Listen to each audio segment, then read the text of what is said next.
From questionable origins to the insane amount of money it costs to train. Stay tuned to number 1 to find out the most amazing things you didn't know about geisha.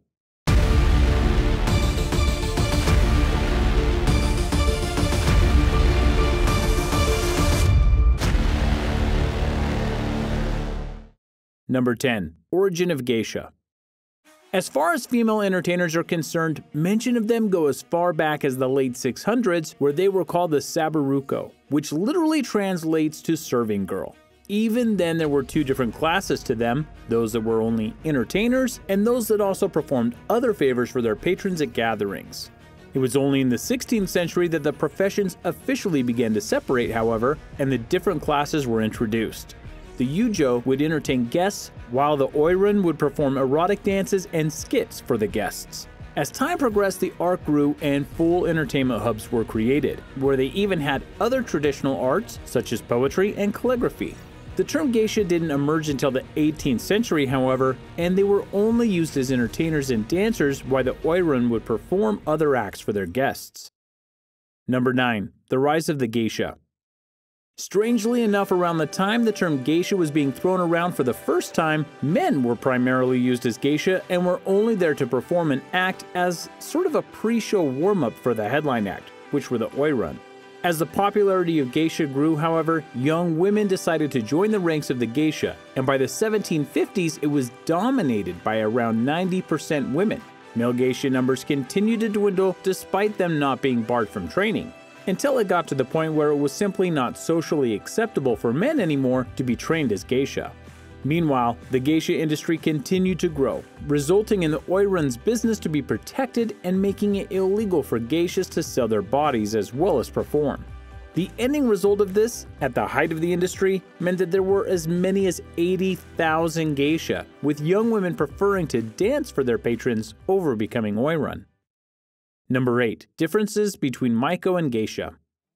There are actually a few differences between a Maiko and a geisha, but before we get to them, we'd like to ask you to take a moment to like this video and subscribe to our channel using the buttons below. Don't forget to click that little notification bell too, so you can always stay up to date on new videos from Zero to Hero. The first main difference between the two is that a Maiko is a geisha in training. And while they do look very similar to actual geisha, there are some subtle differences between the two that make one distinguishable from the other. Starting with the hairstyles. A geisha has a relatively simple hairstyle, with a wig over their natural hair, while a Maiko styles their own hair into a variety of styles. But not just whatever style they feel like for the day, because the style determines what part of training the Maiko is involved in. Even the hair accessories are different between the two, with the Maikos wearing several elaborate ornaments which could include fans, ball-shaped trinkets, or combs, while a geisha wears a much simpler ornament or decorative comb. Even their kimono are different, in that Maiko will have a much more intricately decorated kimono with a wide belt that is embroidered with all kinds of flowers and designs, while a geisha will wear a much more conservative and formal-looking kimono with far less detailing. Number 7. Geisha Training. The cost of becoming a geisha is quite steep in more ways than one. First off, the cost of training from beginner to fully trained geisha is roughly $500,000. Training also takes around 6 years to complete, roughly the same amount of time it takes to become a full-fledged doctor.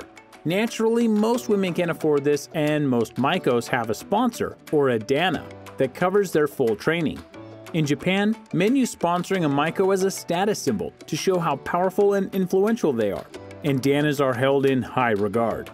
Maikos also live full-time in a house called an okiya, which is run by an okasan, which means mother. This mother oversees their entire training and accommodation, and a fully trained geisha continues to stay there once their training is complete. Aside from the cost and the amount of time it takes to become a geisha, Maikos are also rarely allowed to watch television and can only see their families every few months. Also, Maikos are not allowed to date for as long as they are in training. Number 6. Geishas are expensive.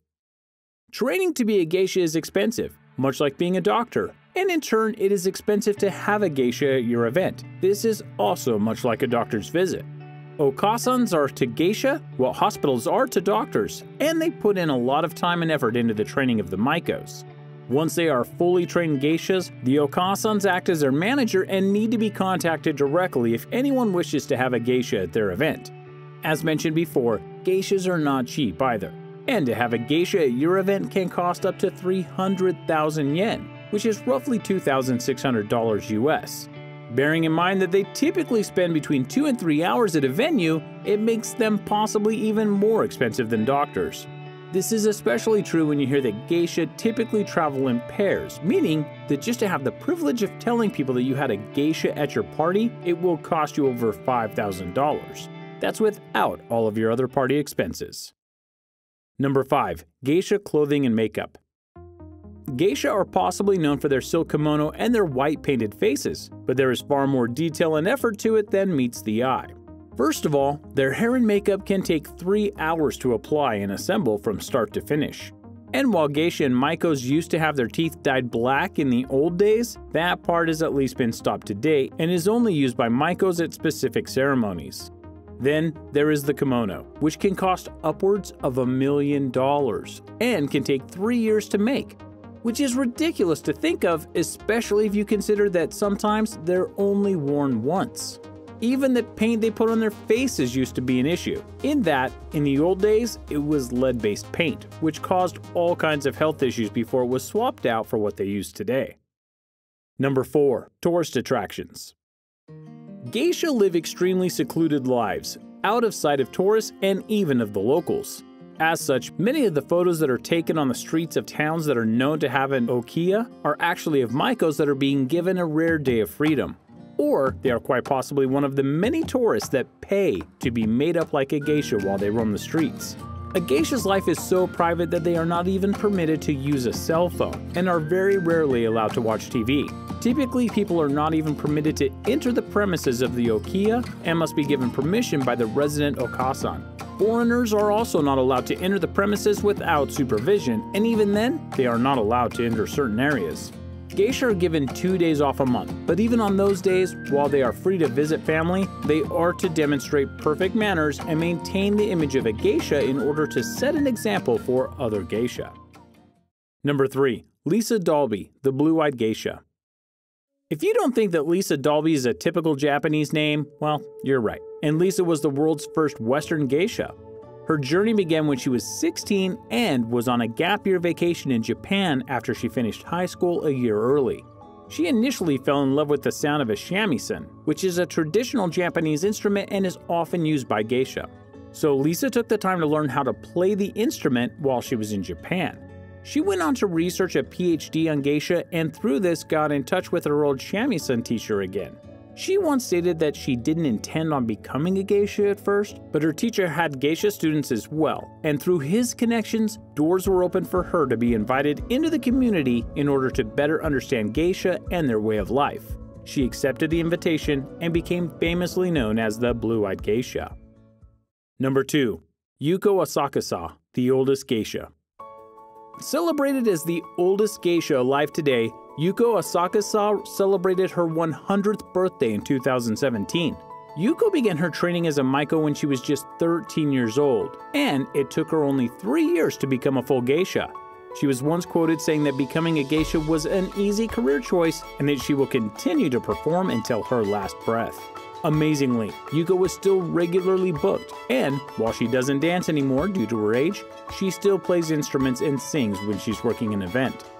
Also amazingly, despite her age, as of a 2014 interview with her, she was still attending around 20 events a month, stating that a first-class geisha of her ability is in high demand, and, judging by her schedule, it does seem to be the case. Aside from being hired to work at events, Yuko is also a teacher and teaches new maikos about the Japanese traditional arts. Number 1. Dwindling numbers. As we mentioned earlier on, at the peak of the era, there were believed to be about 80,000 geisha in Japan. This was back in the 1920s, and at the time, it was an extremely popular option for young women. Since then, however, the geisha community has been on decline, and it is believed that today there are only around 1,000 left. There are a number of theories on what may have happened to the community, but the most common belief is that, as the times have moved on, the young women willing to lie in seclusion for years on end have moved on with them. Then there's also the sheer price of becoming a geisha, and the strict rules and expectations that come with it. With that said, traditions have become more relaxed than they were in the old days, and many geisha now run their own businesses in their spare time or have even substituted the shamisen for karaoke machines. What do you think about the art of a geisha? Let us know in the comments below and take care.